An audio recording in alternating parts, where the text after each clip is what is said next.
Hello, hello. So I was trying to go live with my Sony ZV-1 because the camera quality is just vastly different, but it did not work. So I will have to do some homework and figure out how to use my Sony ZV-1 as my camera to go live. But I want to start going live at least once a week to answer some of your questions, maybe about nursing or the nursing profession, whether you have questions about what it takes to be a nurse or what it takes to be a nurse practitioner. So I am here for you. I see that two people are on. It doesn't show me who's on, but I see that two people are on. So if you have questions, I'm here for you. Feel free to ask any questions. I will stay on for about 5 minutes today. And in the meantime, I will just talk about my experience in nursing and what I wish I had known.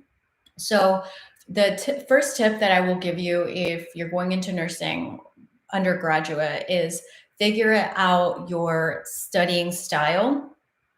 I'm an introvert. I also have ADHD. So, for me, studying in a group wasn't the best option for me because I get easily distracted. I felt like when we were studying in a group, like I wouldn't focus. I would, people would be chiming in and that wouldn't maximize my study time. So for me, studying by myself was better. Also, because of my ADHD, reading the textbook was not feasible. A lot of times in nursing school, let me know if you can relate. A lot of times in nursing school, it'll be like, you're taking several classes and they'll tell you, all right, well, read 100 pages or read 200 pages and you're going to have a quiz tomorrow or you're going to have a test in a week. I cannot mentally retain 200 pages, right? It's just not going to happen. So things that helped me when it finally, I at first did try. At first I did try to read the textbook, but it just was not working for me. So review books like Saunders, they really helped me. Or if you are in foundations or for example, like fundamentals of nursing, getting a review book that is for that specific semester. That helped me a lot. And also these review books help you know what to focus on. So I would recommend that if you're someone that you're having to read the same paragraph 10 times and you feel like you're still not retaining it, that would be my recommendation for you. The other recommendation would be to do a lot of NCLEX practice questions in the subject. So for example, let's say that you're being tested on respiratory. Do NCLEX study questions on the respiratory system. Again, the Saunders has a lot of NCLEX test taking strategies. I know that UWorld is another app.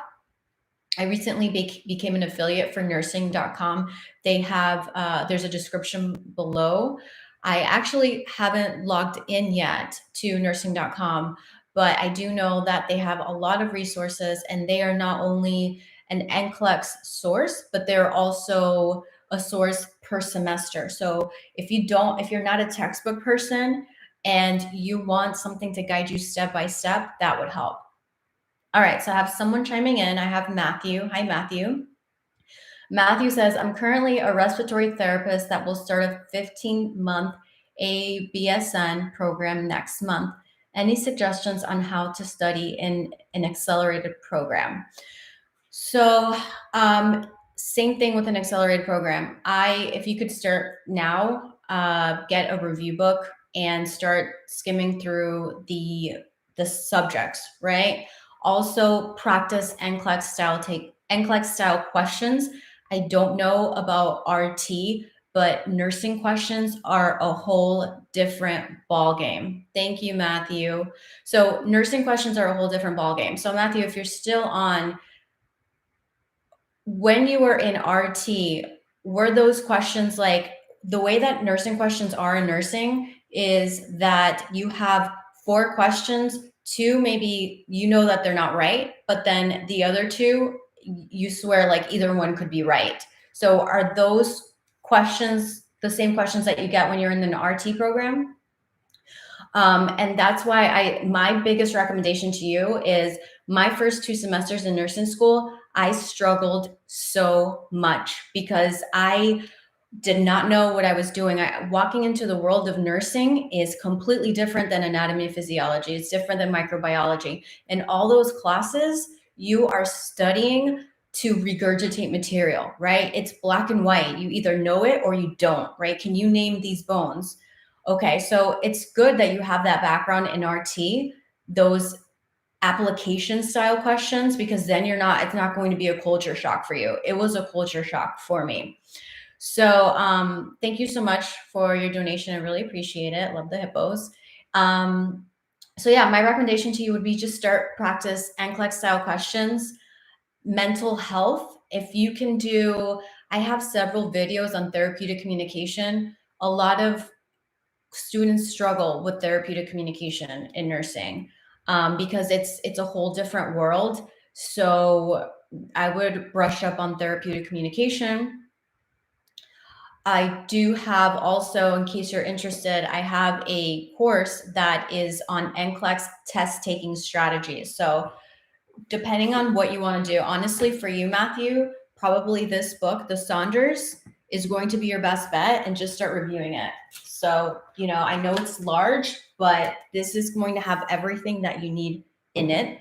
And then, like I said, I do have a course, it's also in the description, that is only on test taking strategies, how to break down nursing questions. So that's everything for today that I wanted to cover. Right now I'm at 6 minutes. So we talked today a little bit about how to take nursing tests, review books, and NCLEX style questions. Because the thing is that in nursing school, they will test the same concepts over and over and over again. So I'll leave you with this last bit of like pearl of wisdom. For example, the medication lisinopril, it's an ACE inhibitor. That is forever on tests. They love to test lisinopril, and the question will always be something like, patient presents with a dry hacking cough and they were recently prescribed lisinopril, metformin, atorvastatin. What should you do? And the intervention is you need to notify provider or stop the medication, whatever option they give you. If they say like stop medication, notify provider, that would be it, because the patient's not supposed to just deal with this dry hacking cough. You don't tell the patient like, oh, it'll go away, or it'll get better, or this is just a side effect, you have to deal with it. No. So things like that so those concepts like the lisinopril, they're always testing it. So if you practice NCLEX style questions, you're going to see the same concepts pop up on your tests over and over again. Thank you so much for tuning in today. I will work on my camera quality in the future. Right now I'm using my laptop camera. I tried doing the Sony ZV-1, but I'm not that tech savvy. But until next time, bye. Matthew, good luck. Keep me posted. Best of luck to you. Are you going to do like APRN? Is that your end goal? Or you want to do like bedside? You want to stay in bedside?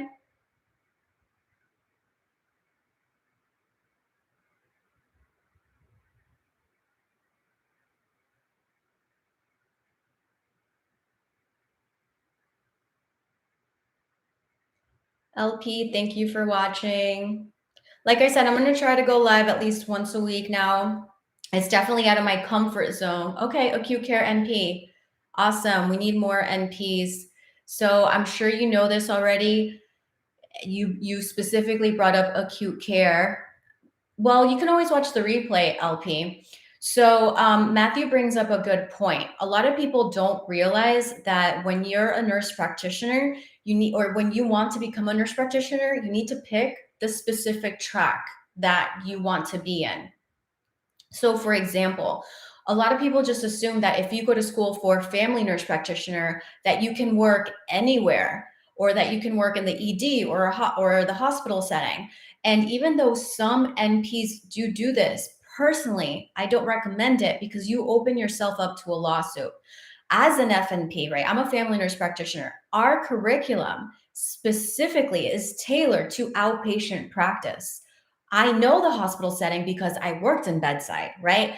But if I hadn't worked in bedside and I, went through the FNP program, hospital would be a foreign world. So I say be very, very careful. Yes, he's saying, I also heard there is new acute care emergency medicine program. So exactly. So do your research, figure out where you want to work in the hospital. Do you want to work in the emergency setting? So pick emergency nurse practitioner, emergency acute care nurse practitioner. Or do you want to work as a hospitalist? So as a hospitalist, then that's where the track that you would select the acute care nurse practitioner. The difference between emergency versus acute care is in the title, right? Emergency nurse practitioner is going to be working in the emergency room versus the acute care would be rounding in the hospital. Like if you've seen those NPs that round for the provider, they will come in, they'll check on the patient, they'll see if they need to order any different medications, add a blood pressure medication or discontinue a blood pressure medication, etc. So Kickerton, thank you so much for watching. Working in trauma will be the dream. Yes, my hat off to you guys because I am not an adrenaline junkie at all. So my hat off to you guys. But see you hopefully next week. Let me know in the comments what time works better for you, and I will try to accommodate everyone. Bye.